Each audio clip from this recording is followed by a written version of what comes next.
To get something you never had, you have to do something you never did. Les Brown's a motivational speaker. He made an analogy about this. He says, imagine you're on your deathbed, and standing around your deathbed are the ghosts representing your unfulfilled potential. The ghost of the ideas you never acted on. The ghost of the talents you didn't use.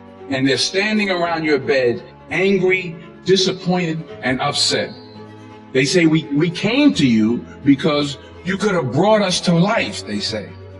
And now we have to go to the grave together. So I ask you today, how many ghosts are going to be around your bed when your time comes? Put God first. Put God first in everything you do. Everything that you think you see in me, everything that I've accomplished, everything that you think I have, and I have a few things, everything that I have is by the grace of God. 40 years ago, March 27th, 1975, it was 40 years ago, just this past March, I was flunking out of college. I had a 1.7 grade point average. I was sitting in my mother's beauty parlor, and I'm looking in the mirror, and I see behind me this woman under the dryer. Every time I looked up, she was looking at me, just looking me in the eye. And I didn't know who she was, and I said, she said, somebody give me a pen, so I have a prophecy.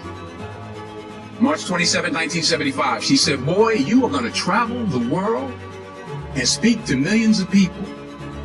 Now, mind you, I was flunked out of college. I'm thinking about joining the army. I didn't know what I was going to do, and she's telling me I'm going to travel the world and speak to millions of people. Well, I have traveled the world, and I have spoke to millions of people. But that's not the most important thing, the success that I had. The most important thing is that what she taught me and what she told me that day has stayed with me since. I've been protected. I've been directed. I've been corrected. I've kept God in my life, and it's kept me humble.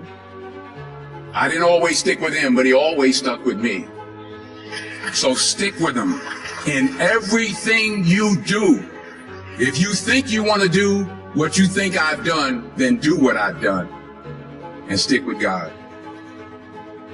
Fail big. That's right.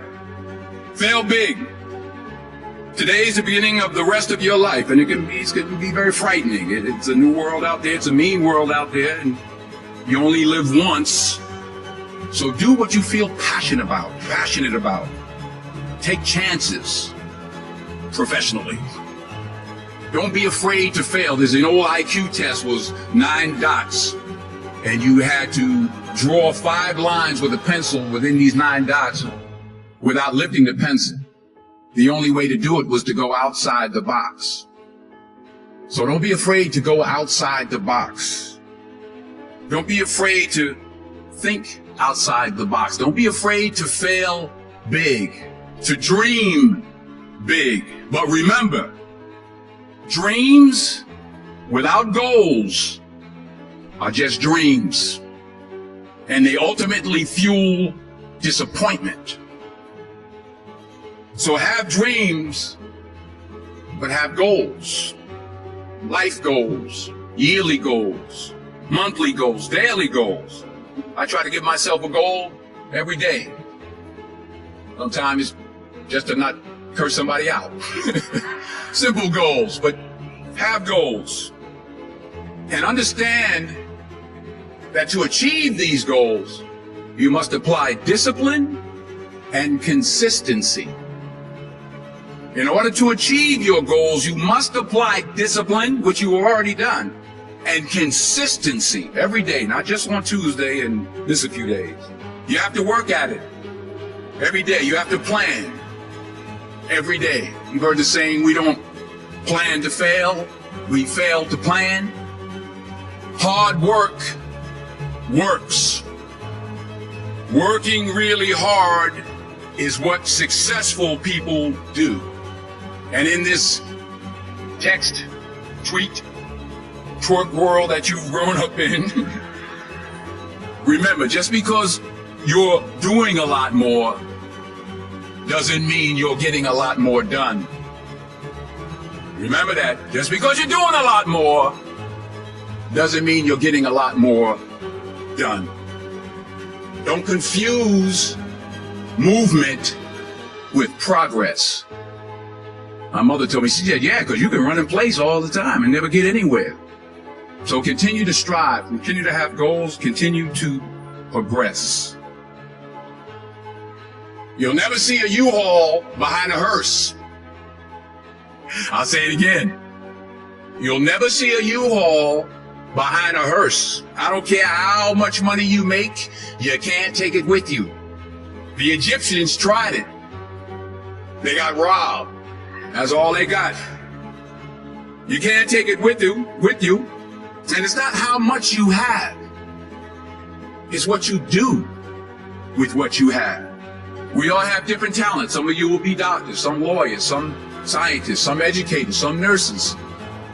The most selfish thing you can do in this world is help someone else.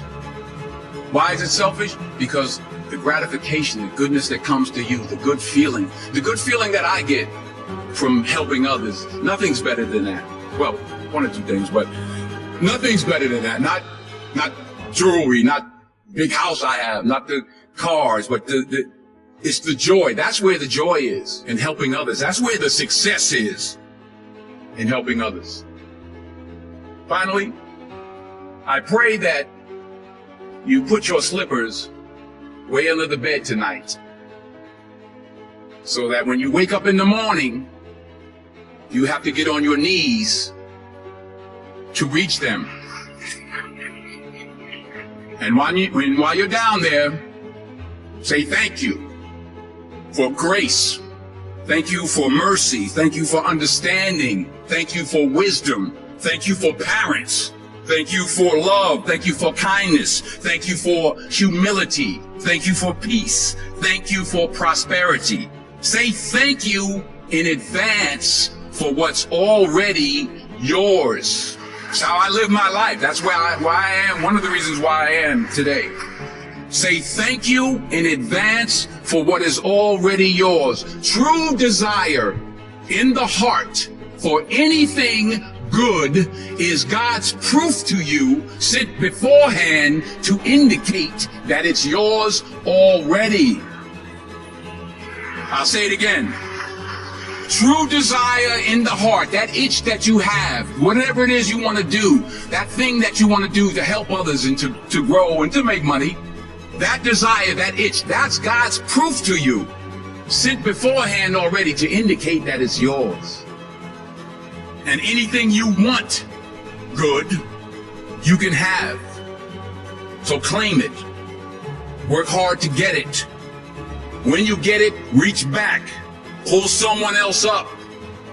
Each one, teach one. Don't just aspire to make a living. Aspire to make a difference.